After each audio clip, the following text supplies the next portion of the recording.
Tengan todos muy buenos días. Hoy es martes 28. Como todos los días le doy gracias a Dios porque me permite estar con todos ustedes. A ustedes gracias siempre por la sintonía con la que acompañan el programa. Una bendición temprana. Dios los bendiga a todos. Con la bendición comenzamos nuestro análisis el día de hoy, pidiendo por cierto disculpas porque ayer no pudimos hacer el programa. En razón a que, bueno, usted debe sentir todavía mi disfonía, y bueno, eso pues me impidió, la tenía mucho más severa y me impidió hacer el programa. Por fortuna ya estamos un poco mejor, un poco más restablecidos. Vamos a empezar entonces nuestro análisis en el tema del diálogo. Y voy a presentar el tema del diálogo desde dos perspectivas: la Mesa de la Unidad Democrática y el Canciller de República Dominicana. La Mesa de la Unidad Democrática presenta una declaración sobre el inicio del proceso de negociación el 1 de diciembre y presenta 4 exigencias. Entonces, lo primero que quiero que tenga claro es que la Mesa de la Unidad Democrática está diciendo que presenta esta declaración sobre el inicio del proceso de negociación. Inicio del proceso de negociación y presenta 4 exigencias. El canciller dominicano da por su parte una declaración allá en República Dominicana y el canciller entonces dice que hay consenso en 6 puntos principales entre el gobierno y la oposición. Hay consenso en principales puntos entre gobierno y oposición y señala que son 6 los puntos a donde ya existe consenso dentro en la agenda del proceso de diálogo entre gobierno y oposición. Quiero refrescarle. Le acabo de leer la nota que dice la Mesa de la Unidad Democrática, que dice la unidad presenta declaración sobre el inicio del proceso de negociación, presentando 4 exigencias, y el canciller está diciendo que hay consenso ya antes del diálogo en 6 puntos principales del diálogo. Aquí es importante entonces destacar lo siguiente. Primero, la contradicción. ¿A quién le cree usted? ¿Al canciller o a la MUD?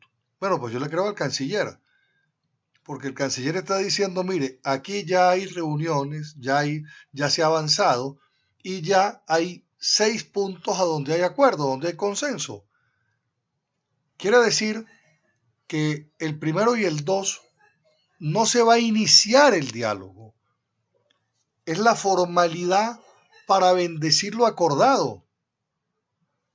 Pero ya existe un proceso previo de diálogo y ya hay 6 puntos acordados.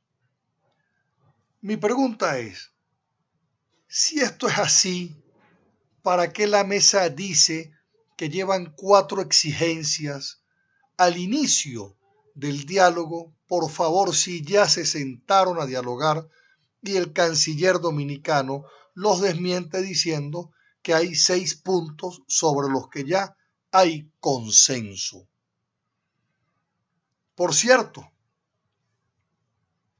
la Mesa de la Unidad Democrática habla de sus 4 exigencias, que al parecer ya no son exigencias, vale decir, si ya hay 6 puntos sobre donde existe consenso, bueno, me imagino que de esos 6, 4 puntos de esto estarán metidos en esos 6. Entonces, fíjese, mientras el canciller habla de 6, la MUD habla de 4 exigencias y el canciller dice que se llevan 6 puntos acordados. ¿Por qué la MUD no habla de los 6 puntos acordados? ¿Por qué la MUD no habla de los 2 puntos de 4 a 6 que le faltan presentar? Estas son las cosas que me alejan de ti, como dice la canción. porque hay que hablar con claridad a todo evento. A todo evento hay que hablar con claridad. Ahora bien, cuando vamos a ver las exigencias de la MUD, la primera exigencia dice, 1, que el pueblo decida en elecciones libres y transparentes el gobierno que desea, con un CNE equilibrado. Fíjese que ya la Mesa de la Unidad Democrática abandonó la lucha por un nuevo CNE y está hablando de un CNE equilibrado. Entonces sustituye el concepto que alimentó la oposición de tener y contar con un nuevo CNE, porque ahora se trata de un CNE equilibrado. Un CNE equilibrado es que aceptaron ya 2 representantes para la oposición y 3 para el gobierno. Eso es lo que es equilibrado. ¿Qué es lo lógico y lo constitucional? Un nuevo CNE que reúna las condiciones de elegibilidad, de designación que están en la Constitución. Eso sí, pero no esto de que entonces sustituimos el concepto de la lucha por un nuevo CNE, que es por demás lo que los venezolanos votamos el 16 de julio, ahora lo montan en un concepto que se llama CNE equilibrado. Sigue dentro de la misma exigencia observación internacional calificada. Han podido establecer, por ejemplo, que sea la de la OEA de una vez, la Comunidad Europea, pero no lo hicieron. Porque observación internacional calificada puede ser una observación de UNASUR, del ALBA, de Petrocaribe. Eliminación de las inhabilitaciones políticas. ¿Por qué está metido el tema de las inhabilitaciones políticas? Bueno, para que los inhabilitados participen. El respeto a las condiciones establecidas en la ley. Entonces, dicen además en esta primera exigencia que ya no es tal. Si este CNE equilibrado sale 2 para la oposición y 3 para el gobierno, esto que dicen exigencia ya lo tenían negociado antes de presentárselo al país. Y cometen este error en la presentación que le hacen al país. Dice, bueno, el respeto a las condiciones establecidas en la ley. Sabemos, al igual que todo el país, que la solución definitiva a la crisis y a la inmensa tragedia social que hoy padecemos pasa por unas elecciones presidenciales libres y hacia allá estamos orientando nuestro esfuerzo. Permítame decirles que esto es mentira. Es mentira. Un presidente no cambia 18 años de socialismo que se imponen en Venezuela. Solamente es el cambio de modelo, cambiando todos los poderes que están secuestrados por el gobierno. Esto no es verdad. La presidencia no va a resolver los problemas, así como no los resuelven gobernadores y alcaldes en sus territorios, porque es el modelo político, es el modelo económico el que ya cambió. La elección es una parte que coadyuva en la dirección a cambiar el modelo total, pero no va a cambiar desde la presidencia de la República. Están equivocados. Más aún cuando existe una Asamblea Nacional Constituyente que a ese presidente le puede montar un Consejo de Estado por encima. Total que en este primer punto queda analizado de esa manera. El segundo punto que lo establecen como exigencia, que se permita el canal humanitario de alimentos y medicinas para aliviar el sufrimiento social. Aquí están equivocados también. La gravedad de la crisis del país no se soluciona con un canal humanitario que es puntual. Se soluciona cambiando, interviniendo el sistema de salud, el sistema de medicamentos. Pasa por la intervención y que se permita la producción de medicamentos en Venezuela, que se permita a los productores agropecuarios volver al campo, pero no es con el canal humanitario, por favor. El canal humanitario es puntual. El canal humanitario tenía sentido cuando se propuso la primera vez. Cuando se propuso el canal humanitario la primera vez, Venezuela tenía inflación. Hoy tenemos hiperinflación, 4 millones de venezolanos fuera del país. ¿Cómo crees que se va a hablar de canal humanitario con la tragedia que tiene Venezuela, que tampoco la resuelve el canal humanitario? No existe hoy medicamento oncológico para nadie. Entonces, ¿cómo se cree que un canal humanitario pueda estar en una mesa de negociación sin que se imponga el tema de que la crisis es una consecuencia del modelo económico que se impuso en Venezuela? Esto es lamentable lo que está pasando con la MUD. El tercer punto, que se liberen los presos por razones políticas.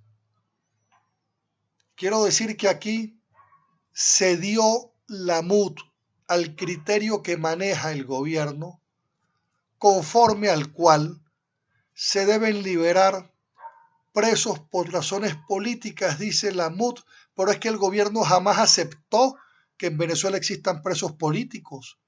De hecho, y cuidado con esto, ningún preso, óigase bien, o a lo mejor me equivoco, pero serán muy pocos, están condenados o están acusados por delitos de carácter político. Aquí están acusados por delitos de todo tipo, hasta de terrorismo, pero no por delitos de carácter político. Entonces, cede la MUD cuando el gobierno les hace cambiar el concepto de que no hay presos políticos en Venezuela, sino presos por razones políticas, obviando de que en Venezuela la mayoría de los presos políticos no han sido acusados por razones políticas, sino han sido acusados por miles de artículos de carácter penal que tapan, que solapan la condición de preso político. La cuarta propuesta de la Mesa de la Unidad es que se restituyan las facultades constitucionales de la Asamblea Nacional. Y yo digo, bueno, y es que no piensan hablar nada de la constituyente. No piensan hablar de que la constituyente no puede pasar o no puede asumir las facultades constitucionales de la Asamblea Nacional, porque en la práctica eso es lo que ha sucedido. Que no vaya a ser cosa que después terminen los diputados de la Asamblea Nacional participando de la Asamblea Constituyente. Ojo con eso. Total que, como yo le creo al canciller, yo creo que esto ya está negociado y que el diálogo solamente es el evento formal para anunciarle al país que acordaron. Bueno, importante comentario tenemos que hacer entonces también sobre el tema de PDVSA y el nuevo nombramiento de un militar como presidente de PDVSA. Él ha sido nombrado por Nicolás Maduro presidente de la Estatal Petróleos de Venezuela, el general de la Guardia Nacional Bolivariana, Manuel Quevedo. Con esta designación, ya los militares copan todas las carteras de la economía del gobierno. Esto en el marco de una reestructuración de la cual hablan, se va a hacer en PDVSA, y se dice también que la presencia de este general es para perseguir y poner orden en el tema de la corrupción en PDVSA. Pero antes de continuar me voy a detener un momento para decirles lo siguiente. Si tienen que poner presos a corruptos, tienen que poner presos a los encubridores. Y para eso existen las contralorías. ¿Dónde están los contralores de las distintas instancias de PDVSA que no están presos también? Total que cambiar los directivos, porque obviamente están cayendo presos por otros que no han indagado, no han metido la lupa sobre el sistema de control, pues es obvio que cambiando las cabezas no van a hacer absolutamente nada. Pero de resaltar es el hecho de que le corresponde entonces es a un militar, y los militares siguen copando la escena de los ministerios de la economía en Venezuela. De esa manera, tenemos que este general, mayor general, es presidente de la industria petrolera y a su vez es ministro de Energía y Petróleo. Vale decir, esa acción le otorga a este militar el poder principal sobre la fuente de ingresos en Venezuela y sin lugar a dudas amplía el control de los militares más allá del que ya están ostentando. ¿Quién presidía antes PDVSA? Bueno, la presidía por lo menos un ingeniero geofísico. Y en el Ministerio de Petróleo por lo menos existía un químico. Vale decir, gente vinculada profesionalmente al área. Y el mayor general ya llegó cambiando la estructura por militares. Ese es el problema. El modelo militarista, y lo hemos indicado en más de una oportunidad, va ampliando el rango de participación de los militares activos o pasados al retiro en el cargo que ocupan los civiles. Y entonces van sustituyendo civiles y profesiones. Porque entonces al parecer los militares son toderos. Pueden hacer de todo. Y en esta revolución más. En esta revolución, los que no son profesionales en las áreas son los que dirigen. Bueno, entonces de manera concreta ya empieza a verse una presencia significativa del estamento militar. Eso por demás indica que estamos en presencia de un gobierno militar también. Ahora bien, ¿dónde estamos desde el punto de vista de los militares que tienen a su cargo sectores sensibles para la sociedad? Fíjese usted, en Venezuela están escaseando los alimentos. El precio está generando que los venezolanos pasemos hambre. Sin embargo, Nicolás Maduro ratifica al mayor general Luis Alberto Ramírez como ministro de Alimentación. Un militar que no sabe nada del tema de la producción de alimentos sigue siendo ministro a pesar de que los venezolanos han perdido peso, a pesar de que los venezolanos no están comiendo lo que antes podían comer. Y debo por demás recordar que en su momento fueron designados generales por rubros agrícolas y todo desapareció. Y en este programa presenté un informe de Armando Info sobre cómo los militares habían ganado la guerra de la importación a la producción. Este ministro de Alimentos, de Alimentación, es también el presidente de la Compañía Venezolana de Alimentos y de la Corporación Única de Servicios Productivos y Alimentarios. Por supuesto, tiene el monopolio de las políticas de alimentación del país, pero todos estamos pasando hambre.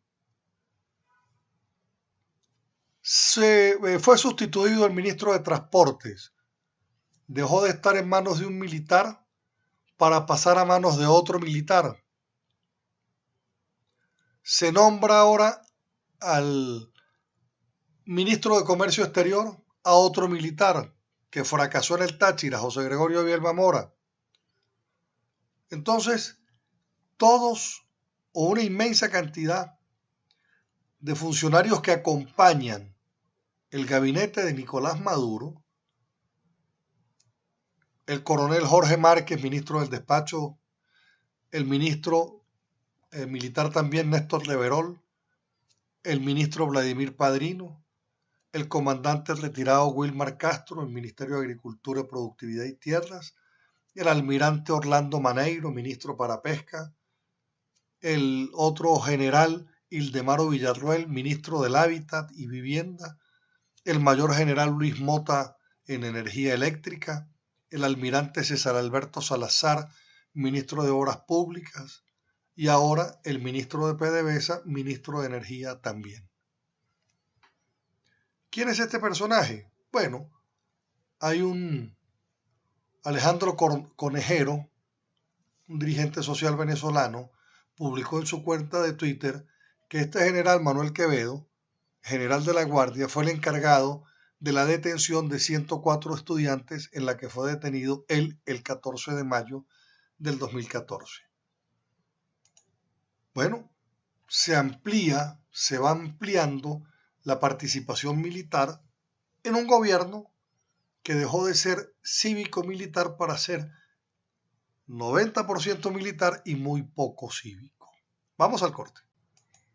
Quiero agradecer públicamente la invitación que me hiciera Monseñor Mario Moronta, obispo de la diócesis del Táchira, a la Asamblea Diocesana Pastoral del sábado próximo pasado, que se realizó en el seminario, para hacer una intervención en el foro sobre, en medio de la crisis que se vive hoy, ¿qué le pides a la Iglesia del Táchira que haga? ¿Qué debe hacer nuestra Iglesia diocesana? Ese fue el tema que abordé el sábado en esta importante asamblea diocesana de pastoral. De verdad que estoy muy agradecido con todos los sacerdotes, con las religiosas, agradecido con todos los grupos de Cáritas, agradecido con todos los que participaron, los que asistieron, con las directivas de ABEC, de los colegios católicos, de verdad agradecido con los seminaristas, agradecidos con todos los grupos de oración que estuvieron, agradecido en definitiva con todos, con Cáritas, con todas las personas, con toda la estructura que implica esta asamblea pastoral diocesana. Y bueno, mi agradecimiento por la participación, mi agradecimiento por la invitación, mi compromiso, el de siempre, no solamente con Dios, en quien creo, no solamente en los pasos de Jesús, quien es definitivamente el hombre más importante de este planeta, que nos ha dado las orientaciones más importantes, sino también comprometido con toda la acción que tiene que ver en el ejercicio de combatir hasta vencer la oscuridad que recorre el país como consecuencia de esa maledicencia que se llama comunismo, que viene después por nuestra fe y frente al cual debemos estar sanamente, con mucha iluminación, redimiendo nuestra conducta humana para un para poder levantar la conciencia colectiva y permitir entonces que la luz empiece nuevamente sobre todo el país a levantar la nueva Venezuela. Con este agradecimiento a Monseñor por su invitación y a todos los sacerdotes que participaron, todos los que estuvieron en esta asamblea, bueno, les doy muchísimas gracias. A todos ustedes la bendición. Dios los bendiga a todos. Espero que me regalen también, me den su bendición. Nos encontramos mañana con el inmenso favor de Dios. Que tengan un excelente día. Muchísimas gracias.